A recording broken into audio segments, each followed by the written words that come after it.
నల్గొండ జిల్లా Chityal police station ముందు BRS నేతలతో కలిసి మాజీ ఎమ్మెల్యే చిరుమర్తి లింగి ఆందోళన చేశారు. చిట్యాల మండలం వనిపాక్కల గ్రామానికి చెందిన బీఆర్ఎస్ నేత ఉపేంద్రపై దాడి జరిగింది. అయితే దాడికి పాల్పడ్డ వారిని వెంటనే అరెస్టు చేయాలని కోరుతూ చిట్యాల పోలీస్ స్టేషన్లో ఆందోళన నిర్వహించారు. దాడి చేసిన కాంగ్రెస్ నాయకులను ఎందుకు అరెస్టు చేయడం లేదని చిరుమర్తి లింగయ్య ప్రశ్నించారు. అరెస్టు చేసేందుకు పోలీసులు అలసత్వం ప్రదర్శిస్తున్నారని మండిపడ్డారు. బీఆర్ఎస్ పార్టీ కార్యకర్తల మీద కేసులు కొట్టడం కొంత అయితే కొట్టి కేసులు పెట్టించి ఇలా మా వాళ్ళని రిమాండ్ చేసేది. కొట్టిరని చెప్పి అన్యాయం జరిగిన పిటిషన్ తీసుకపోతే ఆ పిటిషన్ తీసుకోరు, మాకు న్యాయం జరిగే పరిస్థితి లేదు. కొన్ని కేసులు ఏమైతే సమన్యాయం చేసిన కూర్చోబెట్టి మాట్లాడతాం చెప్పుకుంటూనే ఎఫ్ఐఆర్ మా మీద కేసులు కట్టి మా పార్టీ శ్రేణుల మీద కేసులు కట్టి నెల తర్వాత రిమాండ్ చేసే పరిస్థితి అంటే ఏ రకంగా మోసం చేస్తుంది వ్యవస్థ అనేది స్పష్టంగా కనబడుతుంది.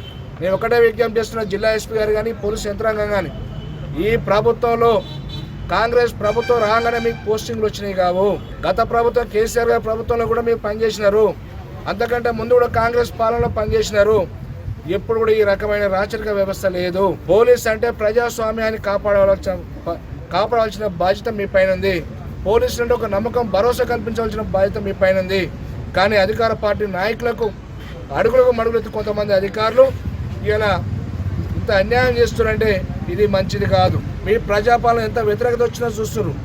మీ హైడ్రా కావచ్చు, రైతు బంధు కావచ్చు, రైతు రుణమాఫీ కావచ్చు, అనేక కార్యక్రమం ఇచ్చిన మోసాలకి ప్రజలు ఏ రకంగా ఆవేదనకు గురవుతారో తెలుసు.